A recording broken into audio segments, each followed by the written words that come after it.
Check out these perfume brands. Their product images look cool, right?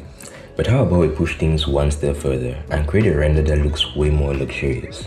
We'll go over how to model the product from scratch, how to set up textures for the model and add props to the scene. Then finally, lighting and rendering the 3D product. So let's get started.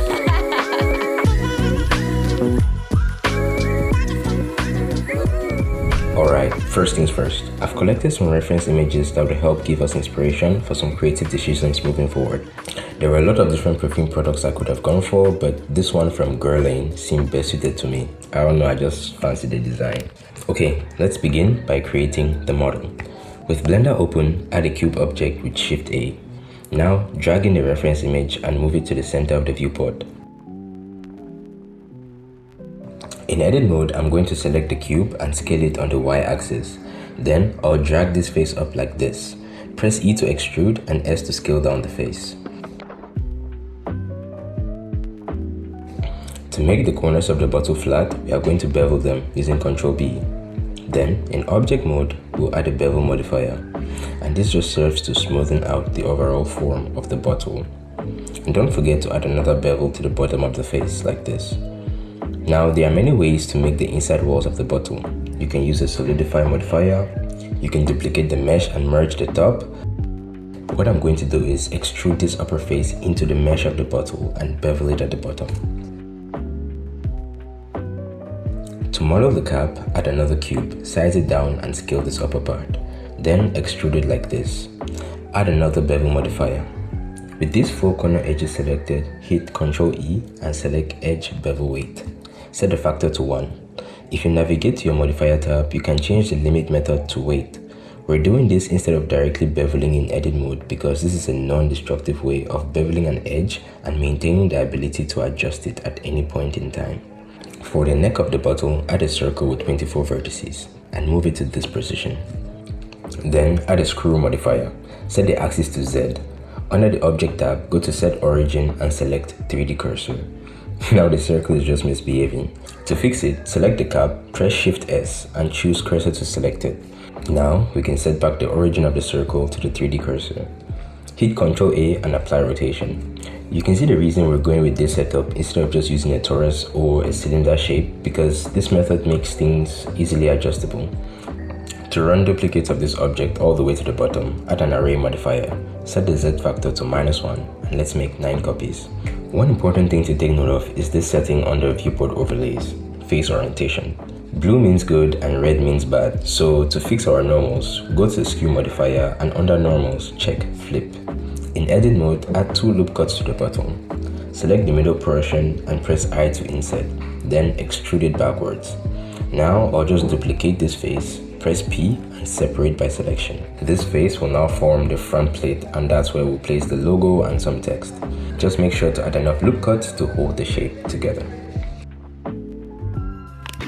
Part 2. Camera and World Setup. Press Shift A and select Camera. I'll dedicate the viewport on the left to be the camera view and set the camera dimensions to a portrait 1080 by 1920. I'll change the camera's focal length to about 130, then shift it behind so that the perfume bottle is back in the frame. This is what the scene looks like in the rendered view. For you, it might look a little bit different, but that's because I already have a world texture set up. So let me delete it and we'll start afresh. But first go to your preferences, add-ons and search for Node Wrangler, then enable it. This add-on comes with Blender and is very useful in the node editor. Add a background shader and hit Ctrl T. Then choose any HDRI for the environment texture. Duplicate this node and while holding Ctrl Shift and right mouse button, drag from one node to the other. This spawns a mix shader. Connect the factor of the mix shader to the first output of the light path node.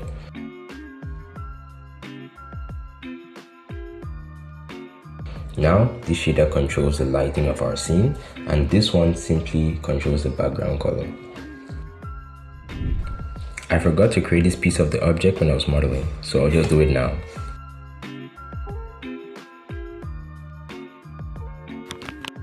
This brings us to part 3, adding props. One amazing thing about working in 3D is the fact that most of the assets and props you will ever need already exist. All you have to do is find them. There is CG Trader, Polyhaven, Sketchfab, and countless other free 3D websites to download from. Adding props like this to your scene can really enhance the dynamic and feel of your final render. The goal is to communicate a sense of balance in the scene. You can even add a tree branch here to spice things up. You can also use proportional editing to deform and bend the branch like this.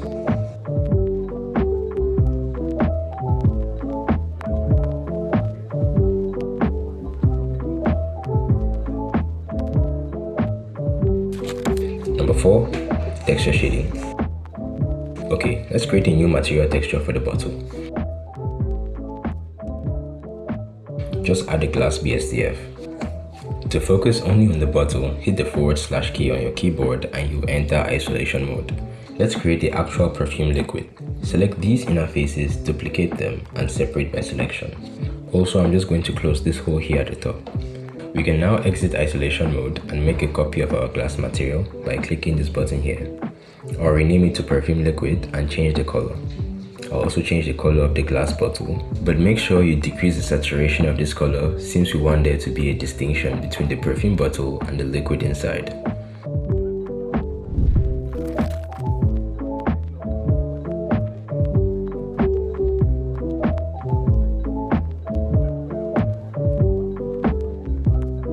Select the front plate and create a new material.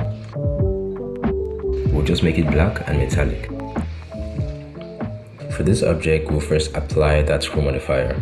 I'll add a new material and press Ctrl T to create this texture setup. Now, just unwrap the object using a cylinder projection. Make sure you're in the front orthographic view for this. Okay, now let's search for a rope texture online. Download it and use it as the image texture for the material we just created.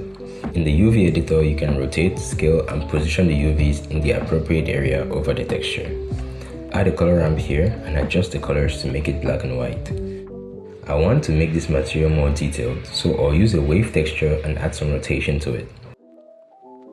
Now, we can mix these two outputs and apply a blending mode like color burn. From here, you can iterate on this approach and make use of the same texture to affect the roughness and the normals of the material.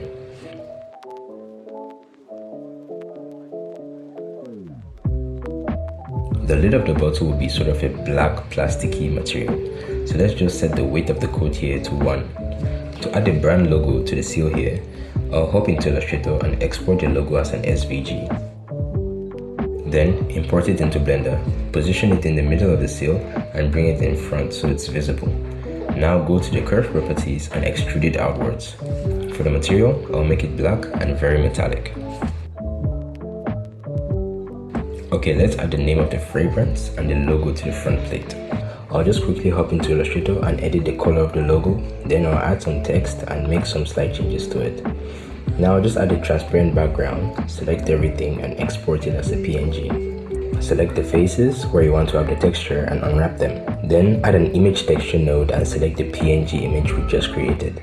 To make this text stand out, add a bump node and simply connect it to the normal. Now we can move on to the next step. Cinematic lighting. Let's begin by decreasing the overall strength of the HDRI background. Set it to a pretty low number, something like 0.05. Let's add our first light.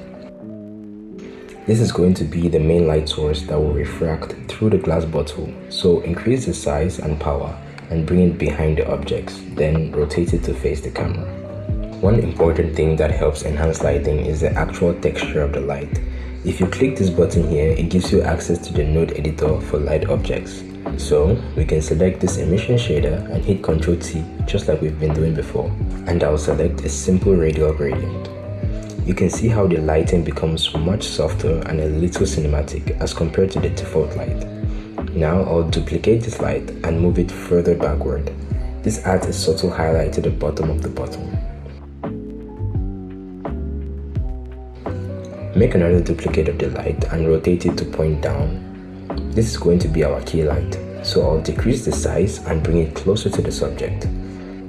To make this setup more dramatic, I'll reduce the spread angle of the light to something around 20 or 25. Let's quickly create a plane and use it as the background. Push it way back and scale it up. For the material, we're going to add a gradient texture and use our magical shortcut again, Ctrl T, to add these two guys here. For the location coordinates, set all the inputs to -0.5.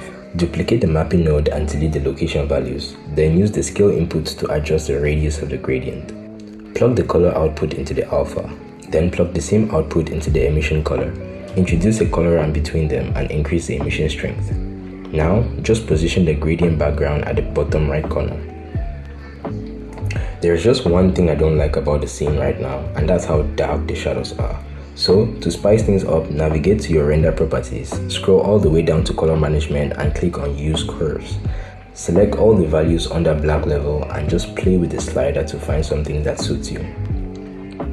And that wraps everything up. Now you can just hit render and enjoy your final results.